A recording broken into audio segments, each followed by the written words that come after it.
1 heure en France, Denis Faro, Frédéric Le Tournier sur France Bleu. Et Anthony Vittorino qui est avec nous pour une nouvelle semaine de chronique Made in France. Et pour débuter ce mois d'avril, vous nous racontez l'histoire pyrénéenne de Marboré. Et oui, parce qu'en avril ne te découvre pas d'un fil et avec Marboré, nous sommes bien servis car cette maison est la spécialiste du tissu des Pyrénées, un tissu d'exception assurant chaleur et confort. Et qu'est-ce que ce tissu des Pyrénées ? Alors c'est un tissu constitué d'une maille de laine, au moins 70%, et d'une trame de coton. Il est ensuite gratté sur deux faces afin de lui donner un pouvoir calorifique et un confort exceptionnel. C'est l'ancêtre de la polaire. C'est surtout une alternative responsable à la polaire, car le tissu des Pyrénées est uniquement composé de fibres naturelles. Et c'est un savoir-faire bien particulier, ça, Anthony. Un véritable savoir-faire ancestral. Les fibres et les procédés de tricotage sont élaborés en interne chez Marboré et à ce titre brevetés. Il est donc à différencier des autres tissus du marché. J'ajoute que ce savoir-faire est inscrit dans l'annuaire des métiers d'art rares de France sous le patronage de l'UNESCO.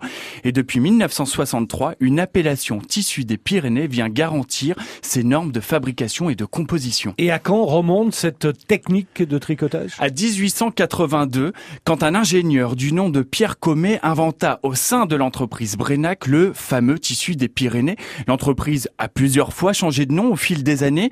Elle est rachetée en l'an 2000 par Christian Aubard, un passionné qui se refuse à voir disparaître ce pan de notre patrimoine. Ah, parce que l'entreprise était en péril. Comme de nombreuses industries textiles dans la fin du XXe siècle. Il faut savoir que dans les années 70, 1000 personnes confectionnaient ce tissu de qualité. Aujourd'hui, la société emploie une vingtaine de personnes et exporte selon les années entre 10 et 15% de sa production.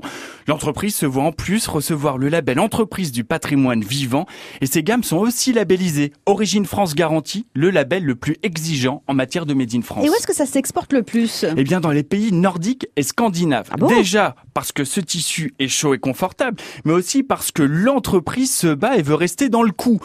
Les tissus des Pyrénées Marboré s'inscrivent pleinement dans une tendance très actuelle, celle du Idj, qui prône un retour au bien-être, à la convivialité. Alors le Idj, pour faire simple, c'est cette tendance cocooning.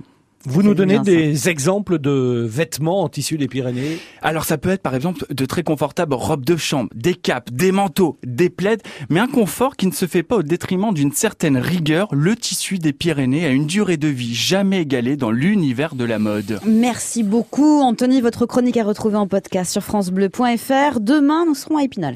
Dans les Vosges, on va parler de l'imagerie d'Épinal, une formidable épopée qui remonte à 1796. Et une épopée Made in France, évidemment. À Évidemment, demain. à demain.